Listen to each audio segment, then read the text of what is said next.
तो tourist place को भी विज़िट करने वाले लोग जो हैं वो अलग अलग तरीके से आपको एग्जांपल देंगे, अलग अलग तरीके से समझाएंगे। मैं आपको बता दूं, अगर विजुअल और ऑडिटरी और काइनेस्थेटिक, ये तीनों अलग अलग लोग हैं और ये तीनों अगर ताजमहल को विज़िट करके आए तो तीनों के क्या क्या पॉइंट ऑफ व्यू होंगे, मैं आपको स्टेप बाय स्टेप समझाता हूँ, शायद आप इसको रिलेट कर पाएँ। तो चलिए बात करते हैं, अगर ताजमहल को देखने के लिए एक विजुअल आदमी गया तो वो कैसे बात करेगा। तो चलिए विजुअल आदमी क्या बोलेगा कि ताजमहल का नज़ारा बहुत ही रंगीन था, दूध जैसी सफ़ेदी दिखाई दे रही थी उसकी इमारत में। तो आप देखिए वो देखने की बात करेगा और दूध जैसी सफ़ेदी दिखाई दे रही थी उसे। सफ़ेद रंग के गोल गोल गुंबद दिखाई दे रहे थे, उसे फिर से सफ़ेदी दिखाई दी। रात की चांदनी में तो खूबसूरती ताजमहल की देखते ही बनती है, वो यहाँ पर भी देखने की ही बात कर रहा है। संगमरमर के पत्थरों पर सुंदर कलाकारी देखने को मिली, तो यहाँ पर भी वो देखने की ही बात कर रहा है। यमुना के तट पर इसकी खूबसूरती देखते ही बनती है, ये देखने को ही बताएगा, जब भी आएगा ये आपसे देखने की ही बात करेगा।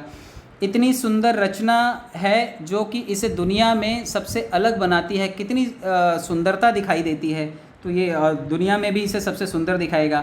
प्रेम की ऐसी निशानी मैंने पहले कभी नहीं देखी, यहाँ पर भी वो देखने की बात करेगा। देखो शाहजहाँ ने इसे अपनी बेगम के लिए बनवाया था, कितना प्यार करता था, तुम्हें तो ये दिखाई ही नहीं देता और आप।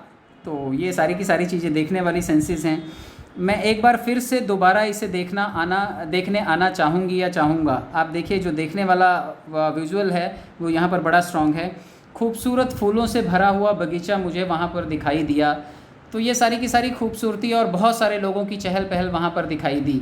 तो ये सिर्फ़ और सिर्फ देखने की बात करेगा। लेकिन अगर हम बात करें कि ऑडिटरी आदमी अगर जाता है ताजमहल के बारे में तो वो क्या बताएगा, चलिए सुनते हैं।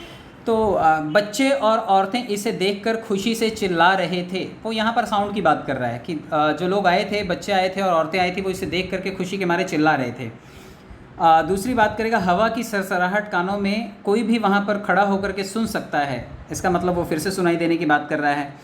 मैंने जो भी आज तक इसके बारे में सुना था सचमुच सही था, दुनिया का ये सचमुच एक अजूबा है, तो सुनाई देने की यहाँ पर भी बात कर रहा है। पंछियों का शोर साफ सुनाई दे रहा था। मुझे तो कई बार ऐसा लगा मानो मुमताज़ महल मेरे कानों में कह रही हो कि मेरे पति ने मेरे लिए ये बनवाया है क्योंकि वो मुझसे प्यार करता था, तुम भी अपने पति से पूछो। तो वो यहाँ पर भी सुनने की बात कर रही है। लोगों के चलने की, उनके कदमों की आवाज़ भी सुनाई दे रही थी, ऐसा मानो जैसे संगीत बज रहा हो, यहाँ पर भी वो सुनाई देने की बात कर रहा है। अंदर जाने पर पूरी आवाज़ गूंज रही थी, यहाँ पर भी वो साउंड को ही रिप्रेजेंट करेगा। अंदर जाने के बाद संगीत बज रहा था जो मेरे कानों में मधुर मिश्री की तरह रस घोल रहा था, यहाँ पर भी कानों की ही बात कर रहा है। फूलों के ऊपर भंवरों की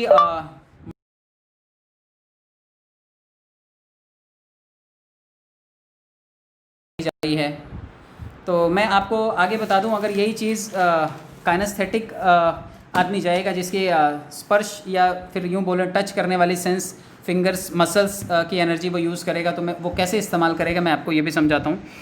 वो ताजमहल के बारे में बताएगा कि ताजमहल में एक अलग ही तरह की ठंडक का एहसास था, यहाँ पे वो फीलिंग की बात करेगा, उसको ठंडक स्किन पे महसूस हुई, अब वो उसको एक्सप्रेस कर रहा है। संगमरमर बहुत ही स्मूथ था, चिकना सरफेस था, मानो मैं उस पर फिसल जाऊँगा, तो वो यहाँ पर भी उसके सरफेस की, उसकी चिकनाहट की, उसके स्मूथनेस की बात कर रहा है। जो गुंबद थे उनको छूने पर थोड़ी सी रफ़ और खुरदुरी सतह महसूस हो रही थी, यहाँ पर वो महसूस होने की रफनेस की बात कर रहा है, तो वो टच सेंस की बात कर रहा है। एक अलग तरह की खुशी महसूस हो रही थी जब मकबरे को देखा, तो देखने के बाद उसको खुशी महसूस हो रही थी, उसको स्पर्श करके उसने अपने टच सेंस को यहाँ पर रिप्रेजेंट किया। मकबरे को छूकर ऐसा लगा मानो मुमताज़ की खूबसूरती को स्पर्श किया हो, तो यहाँ पर भी वो स्पर्श की ही बात कर रहा है। शाहजहाँ ने इसे अपनी बेगम के प्यार में बनवाया था, ये सोचकर आँखों में पानी भर आया, कितना प्यार करता था वो अपनी मल्लिका से, तो यहाँ पर भी वो प्यार का, आँखों का, एक्सप्रेशन का, महसूस होने का, आंसुओं का जिक्र कर रहा है।